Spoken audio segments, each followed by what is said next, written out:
Welcome to the Salmon Runs YouTube. Enjoy the video. You start by confirming Elementor is active and opening the page you'll edit.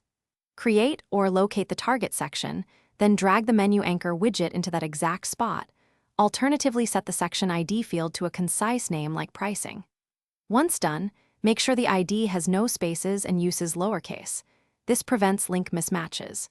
You're now ready to create links that jump precisely to this section from menus, buttons, or internal links. Next, you'll connect menu items and buttons to that ID. Open WordPress menus and add a custom link with hash pricing, or edit a button's link to hash pricing. Once linked, test the scroll behavior. Elementor often uses smooth scroll. If it's not present, enable it in page settings or via theme options.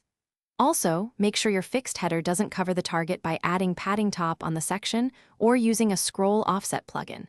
These steps ensure consistent, predictable. Finally, preview the page and click each anchor link across devices to confirm accurate placement.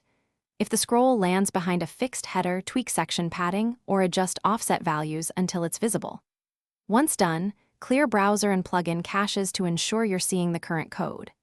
If links fail, inspect for duplicate ID, conflicting JavaScript, or disabled anchors.